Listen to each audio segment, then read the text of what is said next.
Bismillahirrahmanirrahim. Assalamualaikum warahmatullahi wabarakatuh. Sahabat Raudah, senang sekali kita bisa berjumpa kembali di podcast Raudah Wisata.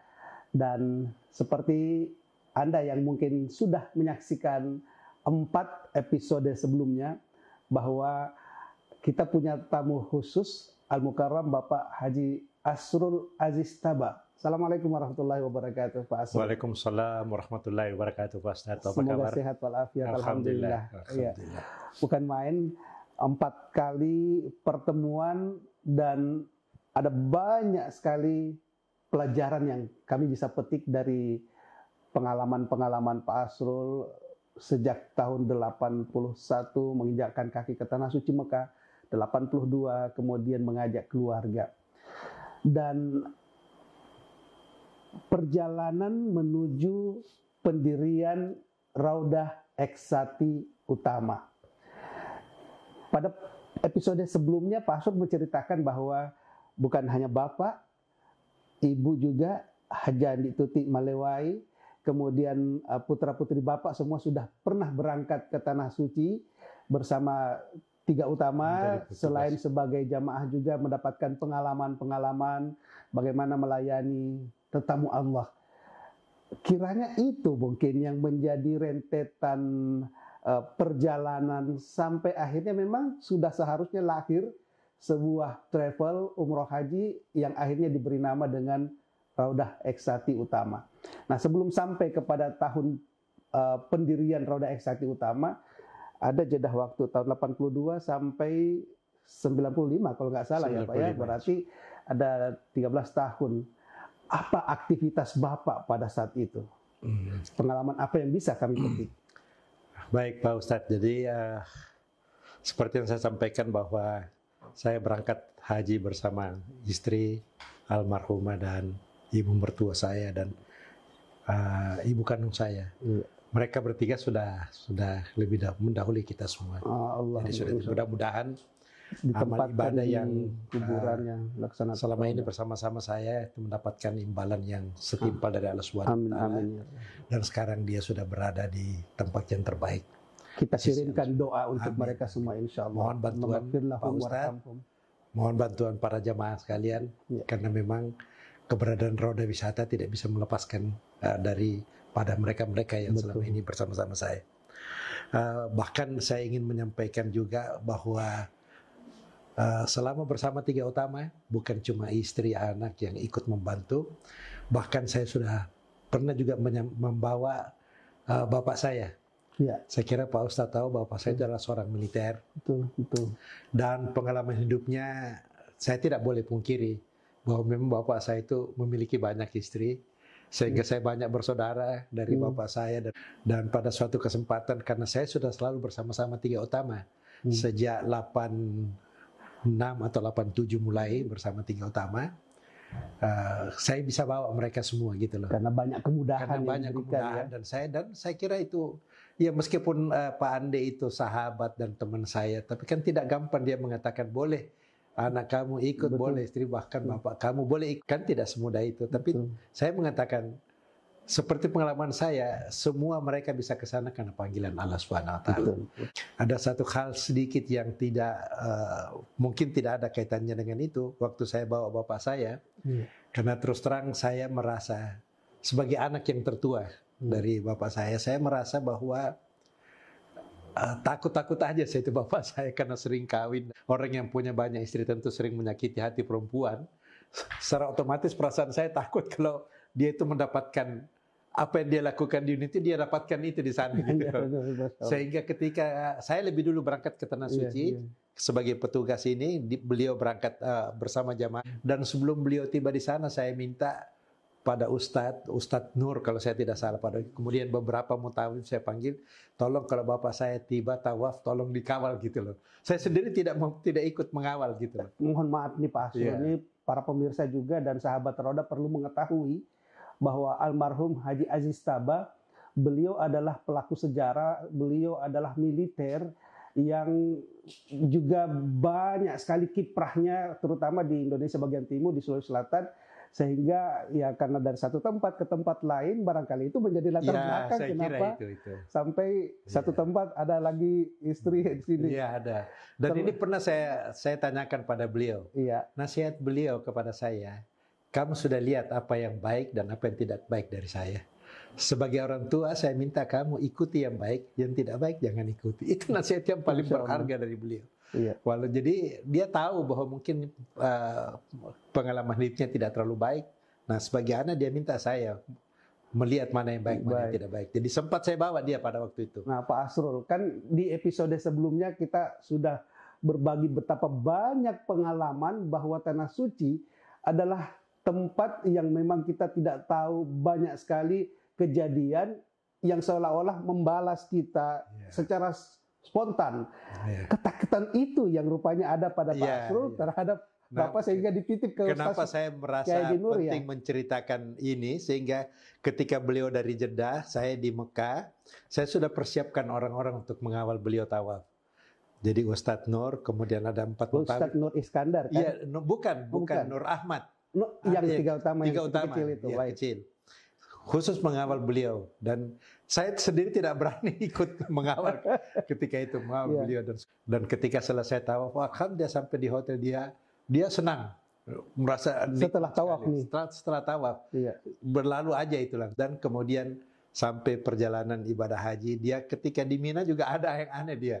Orang kalau pergi melontar dia pakai sepatu semacam sepatu yang tinggi itu loh, sepatu kayak ini.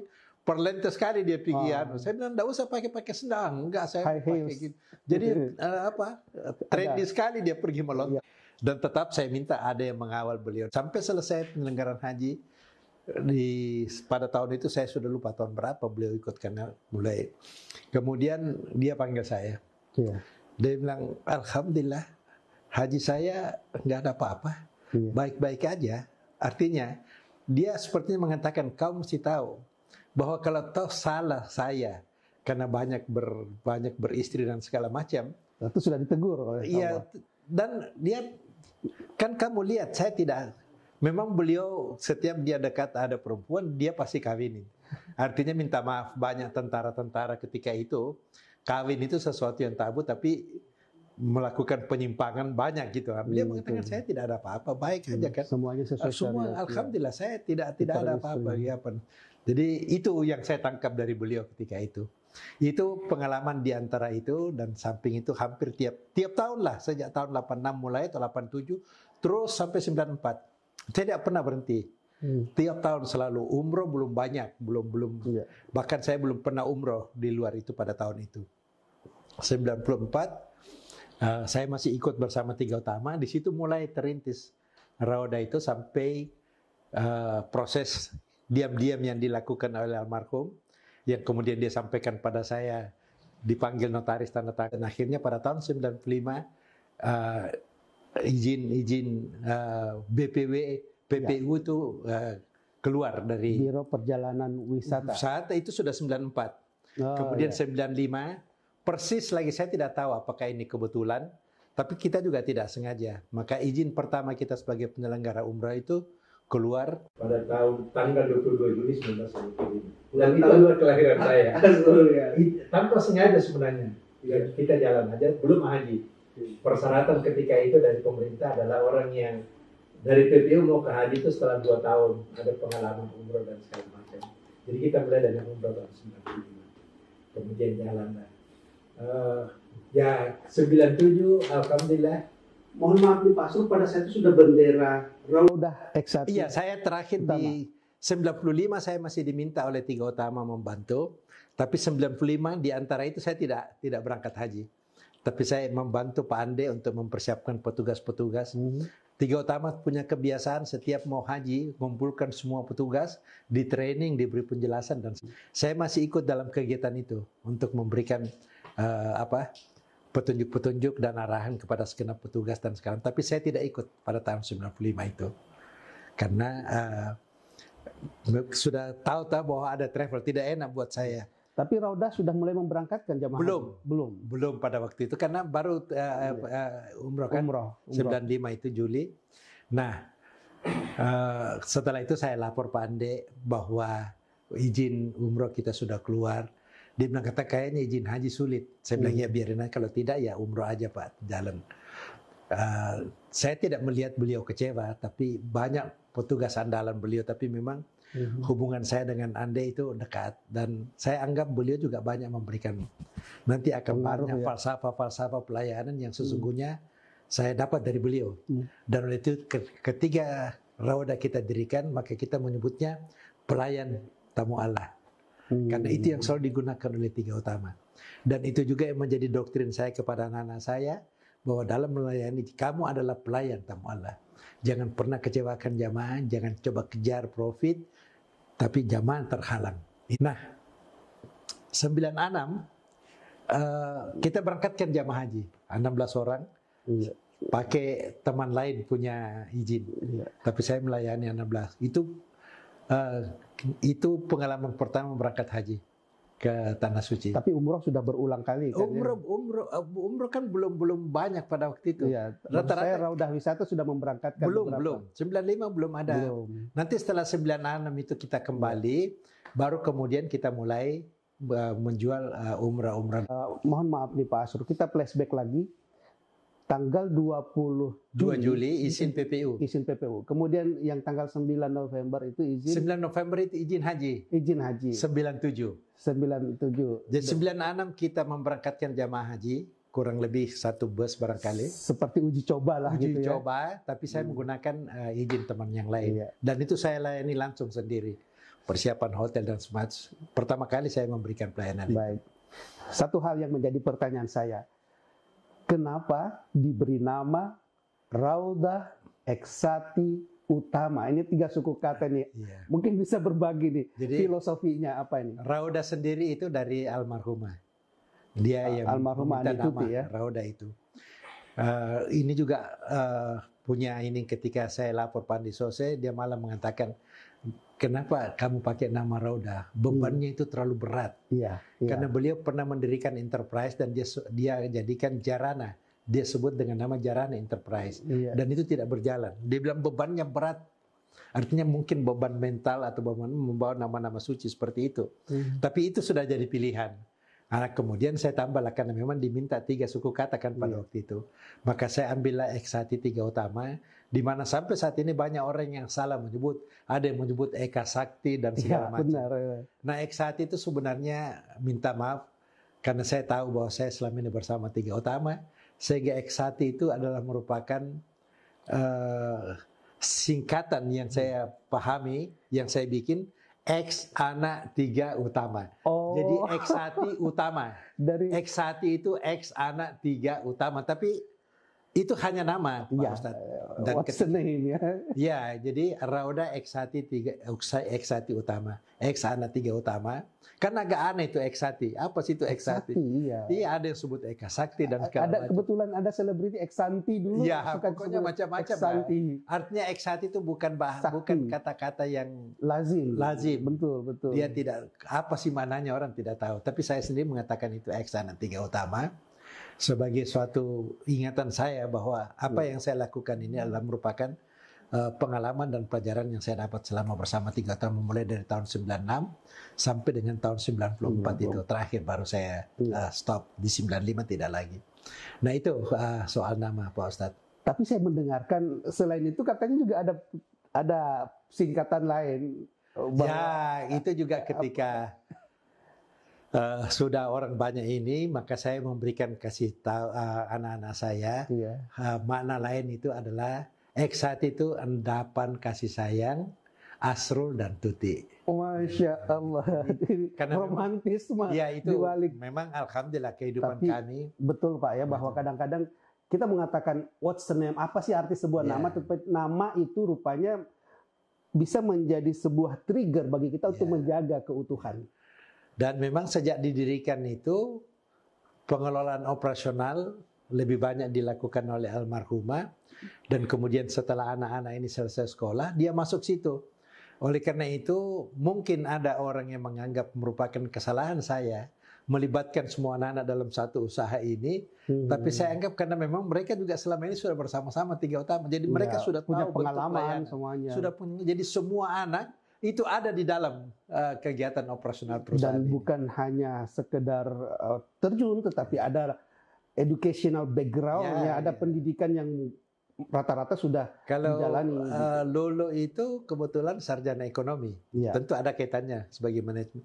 Kalau Nona itu dari teknik industri sebenarnya, dia insinyur dia, yang sebenarnya jauh dari ini, tapi akhirnya dia terjun semua di Tapi sini. sebagai sebuah perusahaan yang banyak berinteraksi untuk memberikan pelayanan, kalau saya lihat memang Ibu Lulu, Ibu Nona, dan saudara-saudaranya semua punya kemampuan public speaking yang baik. Ya, ya. Artinya pengalaman untuk bisa memberikan pelayanan kepada pelanggan, itulah yang menjadi pelajaran yang dipetik dari kedua orang tua kepada ayah dan ibu yang punya pengalaman sebelumnya. Dan oleh karena itu, Pak Ustadz, saya harus mengakui bahwa kami, artinya saya dan anak-anak, ini bisa ikut bergerak dalam bidang ini karena pengalaman di Tiga Utama.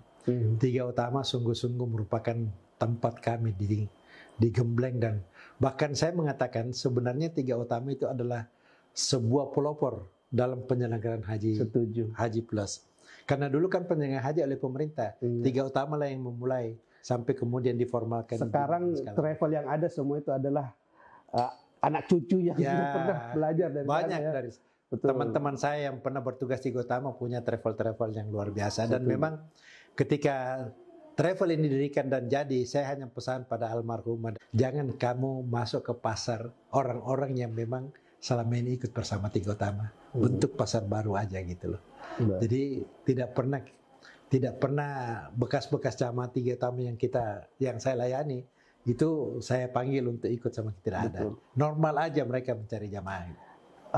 Sahabat Raudah, yang kita bisa petik dari perbincangan pada episode ini adalah bahwa jangan pernah menjadi seperti kacang yang lupa pada kulit. Pak Hasrul ternyata betul-betul punya pengalaman yang banyak sekali dari proses perjalanan ibadah umroh dan haji ketika melayani jamaah dari Tiga Utama. Tetapi tidak serta-merta kemudian ketika beliau juga mengelola perusahaan sendiri, lupa akan Tiga Utama, dan itu bahkan diabadikan pada penamaan perusahaan yang beliau kelola sebagai perusahaan sendiri dalam kalimat Eksati. Saya juga baru sadar betul bahwa ternyata itu adalah singkatan dari X anak Tiga Utama. Subhanallah. Meskipun di kesempatan lain juga kita dapatkan endapan kasih sayang Hasrul dan Tuti. Masya Allah. Ya, hari ini kita banyak dapat pelajaran lagi, tapi insya Allah kita akan mencoba mengulik lagi, ada banyak lagi pengalaman-pengalaman bagaimana membesarkan perusahaan umroh haji yang pada saat itu belum apa-apa, sampai akhirnya sekarang sudah bisa berjalan selama 25 tahun. Terima kasih Pak Hasrul. Ya. Dan juga terima kasih kepada sahabat Raudah, teman-teman yang sudah menyaksikan.